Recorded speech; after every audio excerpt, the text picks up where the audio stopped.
Assalamualaikum warahmatullahi wabarakatuh. Alhamdulillahirabbil alamin wassalatu wassalamu ala asrafil anbiya'i wal mursalin wa ala alihi wa ashabihi ajmain. Segala puji dan puja marilah sama-sama kita panjatkan kehadirat Allah Subhanahu wa taala.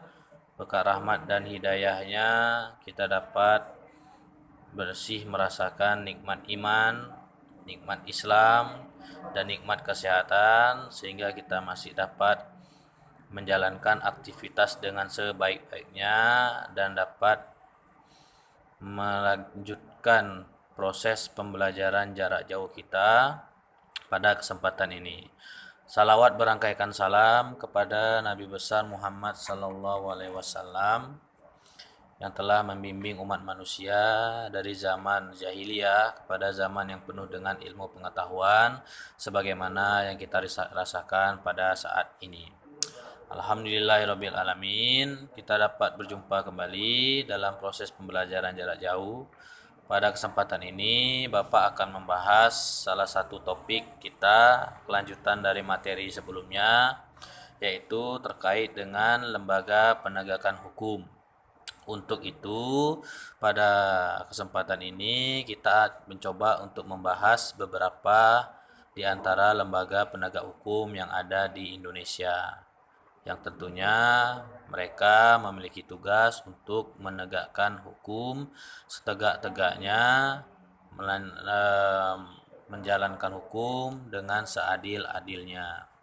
Perlu kita sampaikan di sini bahwa pada prinsipnya hukum atau aturan ditetapkan, dilaksanakan bukanlah semata-mata untuk menghukum orang, melainkan hukum dibuat adalah agar manusia dapat hidup secara lebih sistematis, lebih teratur, dan tidak melanggar norma-norma yang ada di dalam masyarakat, sehingga pada akhirnya kebenaran dan keadilan, kehidupan serasi, selaras dan seimbang dapat tercipta dalam sebuah masyarakat atau negara itu sendiri. Jadi perlu Bapak tekankan di sini bahwa meskipun hukum seperti kita tahu bersifat memaksa dan mengikat, tentu hukum tersebut tidaklah kemudian serta-merta hanya berorientasi untuk menangkap orang yang bersalah saja. Lebih daripada itu, hukum digunakan, hukum ditetapkan agar manusia bisa hidup sebagaimana layaknya manusia. Artinya, bisa membedakan mana yang benar, mana yang salah, mana yang tidak melanggar hukum, mana yang melanggar hukum. Itulah tujuan daripada hukum. Intinya kebenaran dan keadilan. Oleh karena itu, Bapak berharap meskipun di antara teori dan praktik yang kamu lihat sekarang-sekarang ini sepertinya hukum itu seperti aneh bin ajaib, namun tidak menyurutkan kita bahwa tetap yang namanya hukum harus kita hargai, harus kita tegakkan. Tidak boleh ketika kita melihatlah hukum sekarang ini aja suka-suka hati menangkap orang. Jadi kita suka-suka hati saja. Tidak bisa seperti itu. Kalau memang ada oknum yang seperti itu, biarkanlah oknum itu yang seperti itu. Kita tetap menjadi warga negara yang baik, warga negara yang patuh terhadap perintah, terhadap hukum yang dibuat oleh Amirul Amirul kita atau ulil amri kita.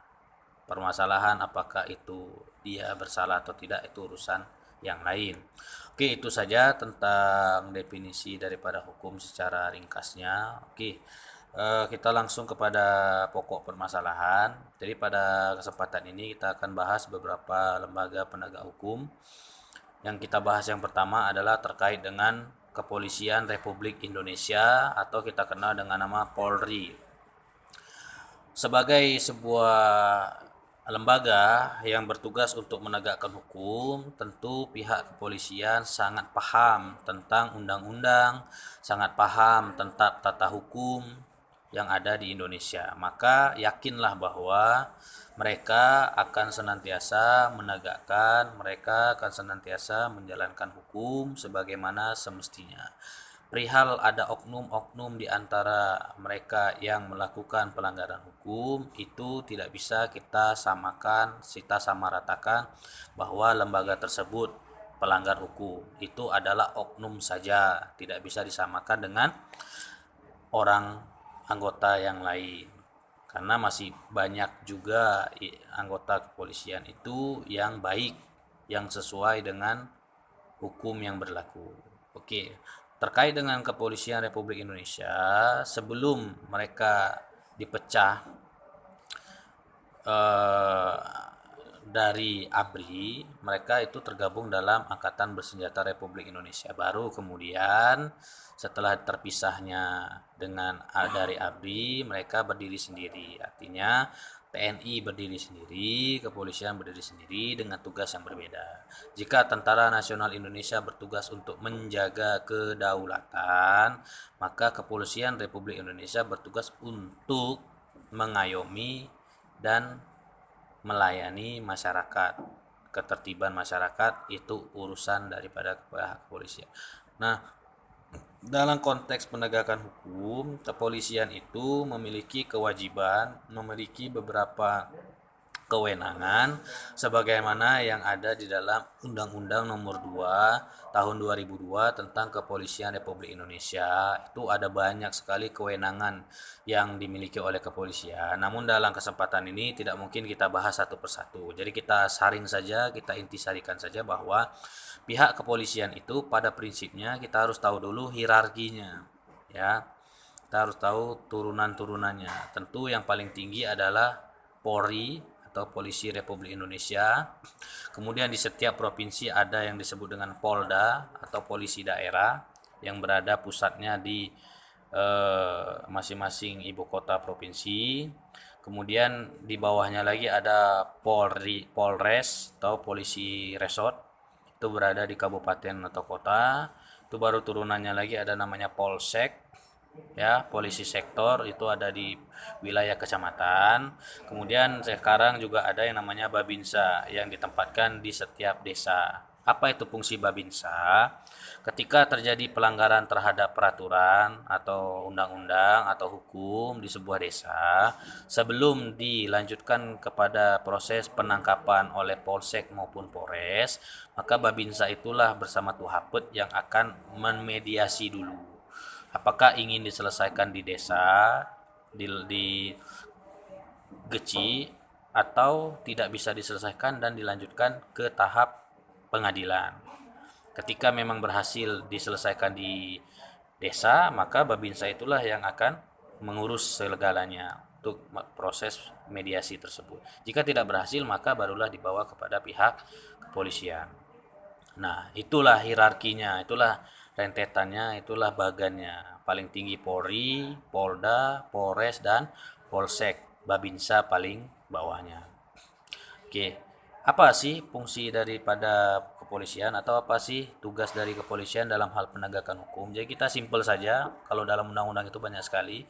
Simpelnya begini, ketika ada seseorang yang melakukan pelanggaran hukum, contoh misalkan yang baru-baru ini viral, itu terjadi pembunuhan terhadap anak 9 tahun, di mana pembunuh ini berniat untuk memperkosa ibunya, kemudian anaknya ini berusaha untuk membela dan akhirnya juga dibunuh oleh Meriau.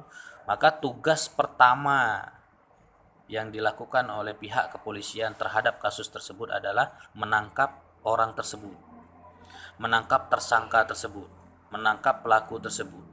Dan alhamdulillah sudah ditangkap dan bahkan kabarnya sekarang sudah meninggal dunia. Alhamdulillah, satu penyakit masyarakat sudah hilang. Nah, setelah polisi menangkap, dia tidak serta-merta bisa diadili, dia tidak serta-merta disidang. Jadi ada proses-prosesnya. Nah, proses selanjutnya setelah ditangkap, dia dilakukan yang namanya penahanan dulu. Artinya dia ditahan. Kalau yang menangkap Polres, maka ditahan di Polres. Jika dia ditangkap di wilayah Polsek, maka dia akan ditaruh di tahanan Polsek. Nah, dalam kasus yang tadi, kebetulan yang menangkap adalah daripada Polres Langsa, maka dia kemudian ditahan di Polres Langsa. Nah, setelah ditahan, apa yang dilakukan oleh pihak kepolisian lagi? Kemudian melakukan penyidikan, dan penyelidikan. Jadi dia disidik dan diselidiki melalui wawancara, melalui mencari barang bukti. Nah, dalam hukum Indonesia kita, ketika seseorang dinyatakan melanggar pidana, maka harus ada minimal dua alat bukti.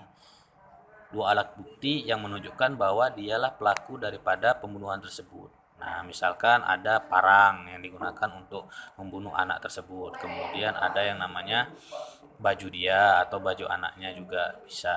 Nah, jadi melakukan penyidikan dan penyelidikan, setelah ditemukan barang bukti, barulah pihak kepolisian membuat berita acara untuk persiapan melaporkan kepada pihak kejaksaan.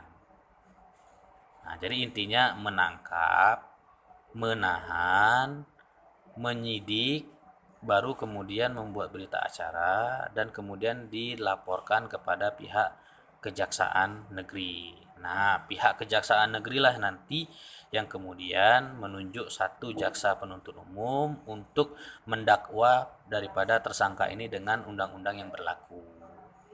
Nah, jika dia pembunuhannya bersifat terencana, maka hukuman maksimalnya itu bisa hukuman mati atau seumur hidup.